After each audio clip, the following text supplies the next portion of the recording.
Hi, this is Avatar Legend. A new patch has hit Underlords today and it will shake up the meta. I've actually gone through every change line by line, but I'll post it in another video. This is a summary of what I predict the new meta to be. Early game, Warriors, because Warriors, there's no change to early game Warriors. It's still easy to put together. Druids, however, got nerfed significantly when Trian became a 3-cost unit. It's a 2-cost unit before, it's now a 3-cost unit. And the reason this is such a huge nerf is because Druids rely on early game tempo.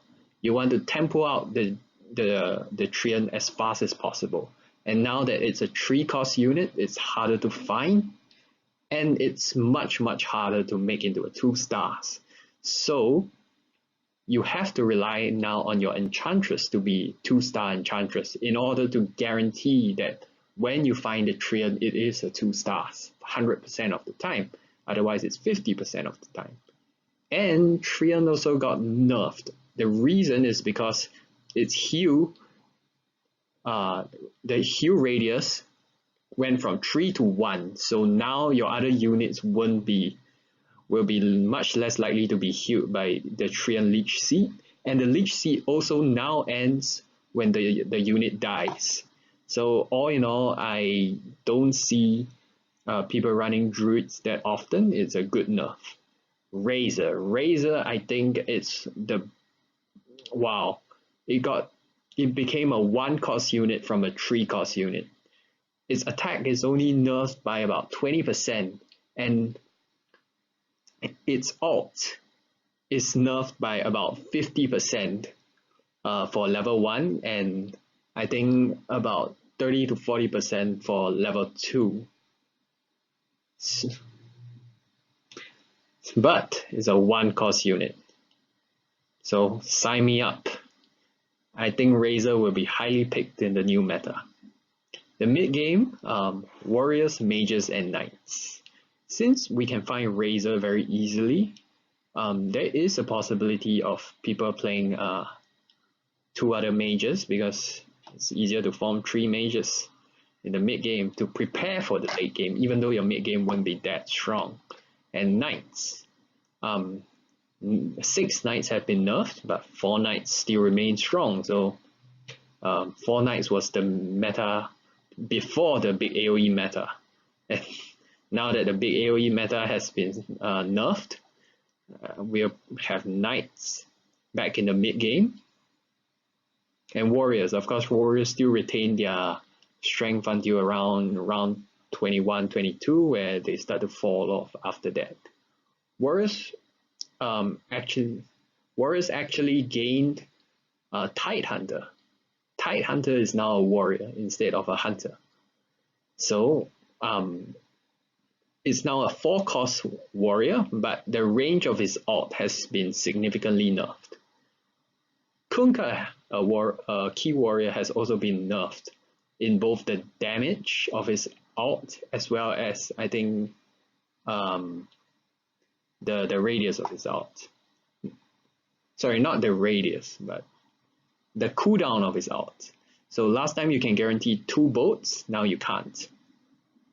So but you know, now that Tidehunter is a 4-cost warrior, warriors have been both buffed and nerfed, and I think they still remain the same strength through the mid game. Late game is where most of the Underlord is being played, right? You don't mind whether you have a win streak or lose streak, as long as your board comes online when it needs to come online. So late game, 6 mages. I think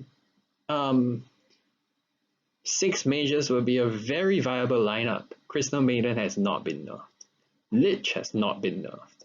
Coddle has not been nerfed. Razor is much easier to get now. You'll probably have it on your board or your bench. So 6 mages. I would think people would play this. 4 Knights. 4 Knights has not been nerfed. 6 Knights have been nerfed slightly, but 4 Knights have not been nerfed. And now you add a Troll on top of it. Trolls have been buffed. 2 trolls now give 10% attack speed to your entire board. So what you would want, but Troll Warlock is now a 5-cost unit. However, the 1-star 5-cost unit is basically as good as a 2-star 4-cost unit in the previous meta. So you would want to run 4 knights with a troll, and one of your knights should be a DK, because dragons have not been nerfed.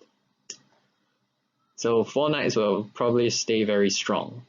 And DK will complement both 4 knights and 6 mages, because Puck is in 6 mages and 4 knights have DK. DK is a knight. And now, because they actually nerfed both the damage of the AoE as well as the range of the big AoEs. But some of the big AoEs still stun. Disruptor has not been nerfed at all. Neither has Lich. I don't think Gyro has been nerfed. Techies has been nerfed. Enigma has been nerfed. Kunkka has been nerfed. Medusa is now 5 cost. And Tidehunter, his range of AoE has been nerfed. So going forward, I predict that big AoE will actually complement 4 knights or 6 mages. Because now that it's been nerfed, it's still useful.